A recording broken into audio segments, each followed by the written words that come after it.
નમસ્કાર. તો તમે ટાઇટલ વાંચ્યું જ હશે, તો આપણે વાર ન લગાડતા એ ટોપિક ઉપર જ જઈએ.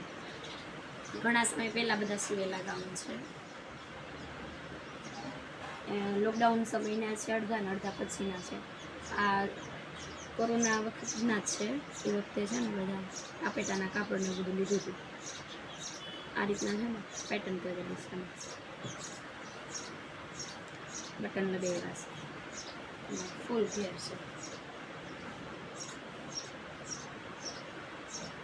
આનો શું કહેવાય, મારી પાસે અત્યારે કોઈ પિક તો નથી પહેરેલું એમ, કદાચ મારી માસીની છોકરી પહેરવા લઈ ગઈ હતી એમાં હશે તો હું તમને પિક અહીંયા લગાવી દઈશ. પછી આ બીજું છે ને ગ્રીન કલરનું, એ કાપડનું જ છે. સ્લીવ બધાની એલ્બો જ છે અને ગળા રાઉન્ડ છે, પાછળથી આ રીતે બટન વાળું છે.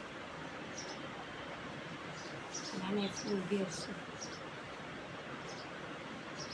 આ મેં મારી મહેંદીમાં પહેર્યું હતું. એ વખતે લોકડાઉન હાલતું હતું એટલે બહુ કંઈ ખાસ તૈયારી નહોતી, પણ ગાઉન સીવીને પછી મહેંદી પહેર્યું તો એનો ફોટો હું લગાવી દઈશ. પછી આ એક છે ચિકન બુટીમાં, એને એલ્બો સુધીની સ્લીવ છે અને આગળ પાછળ ગળું રાઉન્ડ જ છે અને થોડુંક આમ શું કહેવાય એને અસ્તર થોડાકમાં નથી નાખ્યું એટલે એને ઉઠાવવું પહેરે બહુ સરસ સરસ.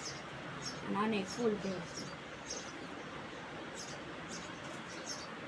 અને આ ગાઉન તો એવું છે કે આમ પીઠીમાંય ચાલે, પછી કંઈક બીજા પ્રસંગમાં પણ ચાલે એવું છે. અને અલગ અલગ દુપટ્ટા હોય ને એટલે મસ્ત લાગે.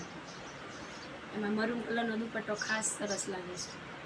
આનો પિક છે એ હું લગાવી દઈશ.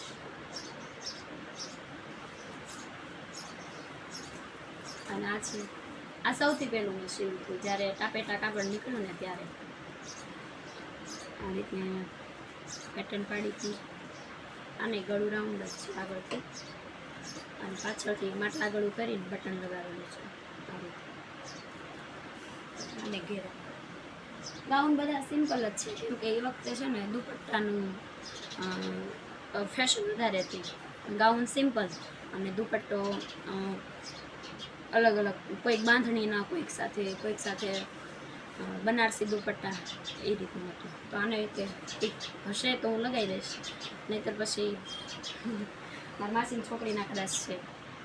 તો આજે મેં 4 ગાઉન બતાવ્યા. હજી મારા રાજકોટ છે, અહીંયા છે ગાઉન પડ્યા છે. જ્યારે ટાઈમ મળશે ત્યારે વિડીયો ઉતારીને બતાવીશ. તો તમને કેવું લાગ્યો મારા આ વિડીયો એ કમેન્ટમાં કહેજો.